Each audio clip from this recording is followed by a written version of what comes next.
Hi hello good morning. ಬೆಳಗ್ಗೆನೇ ಬೇಗ ಎದ್ದು ಈ ಥರ ಹಕ್ಕಿಗಳ ಸೌಂಡೆಲ್ಲ ಕೇಳಿಸ್ಕೊತಾ ಇದ್ದರೆ ಆ ಮೈಂಡ್ ಒಂಥರ ರಿಫ್ರೆಶ್ ಆಗುತ್ತೆ. ಇವಾಗ ಕಾಲೇಜ್ಗೆ ಹೋಗಿ ಇವಾಗ ತಿಂತಾ ಇದ್ದೀನಿ.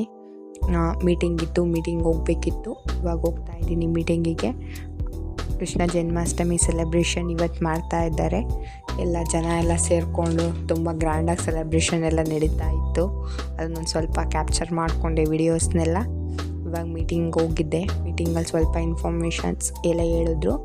ಇವ್ರಿಗೆ ಇವತ್ತು ಟ್ಯೂಷನ್ನಲ್ಲಿ ಪಾಠ ಓದೋಕ್ಕೂ ಇಂಟ್ರೆಸ್ಟ್ ಇಲ್ಲ, ಏನು ಮಾಡೋಕ್ಕೂ ಇಂಟ್ರೆಸ್ಟ್ ಇಲ್ಲ. ಏನು ಹೇಳಿದ್ರು ಮಾತಾಡ್ತಾನೂ ಇಲ್ಲ, ಏನು ರೆಸ್ಪಾನ್ಸು ಮಾಡ್ತಾನೇ ಇಲ್ಲ. ಓದು ಅಂತಂದ್ರೂ ಇಲ್ಲ, ಹೋಗ್ಲಿ ಮಲ್ಕೋ ಅಂತಂದ್ರೂ ಇಲ್ಲ. ಮಕ್ಕಳು ಯಾವ್ದು ಇಂಟ್ರೆಸ್ಟ್ ಇದ್ದರೆ ಮಾತ್ರನೇ ಎಲ್ಲ ಓದೋದು, ಬರೆಯೋದು, ಆ್ಯಕ್ಟಿವ್ ಆಗಿರೋದು. ಇಂಟ್ರೆಸ್ಟ್ ಇಲ್ಲ ಅಂತಂದರೆ ಏನೇ ಮಾಡಿದ್ರು ಅವ್ರು ಓದಲ್ಲ ಅನ್ನೋದಕ್ಕೆ ಇವರೇ ಎಕ್ಸಾಂಪಲು. ಇವತ್ತಿನ ಥಾಟ್ ಏನಂದರೆ, ಜೀವನದಲ್ಲಿ ಯಾರನ್ನೂ ಅತಿಯಾಗಿ ನಂಬಬಾರದು. ಕತ್ತಲೆ ಆದಾಗ ನಮ್ಮ ನೆರಳು ನಮ್ಮ ಜೊತೆಗಿರೋದು. ಜೀವನದಲ್ಲಿ ಯಾರನ್ನೂ ಅತಿಯಾಗಿ ನಂಬಕ್ಕೆ ಹೋಗಬಾರ್ದು. ಒಬ್ಬರ ಮೇಲೆ ನಂಬಿಕೆ ಇಡಬಾರ್ದು ಅಂತಲ್ಲ, ಯಾರನ್ನ ಅತಿಯಾಗಿ ನಂಬಕ್ಕೆ ಹೋಗಬಾರ್ದು. ಯಾಕಂದರೆ ನಮ್ಮ ನೆರಳೇ ನಮ್ಮ ಜೊತೆಗಿರಲ್ಲ ಅಂತಂದರೆ ಇನ್ನು ಬೇರೆಯವರು ಇನ್ನೆಲ್ಲಿರ್ತಾರೆ ನಮ್ಮ ಜೊತೆ? ನಮಗೆ ಯಾವಾಗ ನಮಗೆ ಕಷ್ಟ ಬರುತ್ತೋ ಆವಾಗ ಯಾರೂ ಇರಲ್ಲ. ಎಲ್ಲ ಫೇಸ್ ಮಾಡೋದು, ಪ್ರತಿಯೊಂದು ನಾವು ಫೇಸ್ ಮಾಡೋದು ನಾವೊಬ್ಬರೇ, ನಮಗೆ ನಾವೇನೆ. ಇನ್ಯಾರೂ ನಮಗೆ ಆಗೋದು ಇಲ್ಲ, ಏನೂ ಇಲ್ಲ.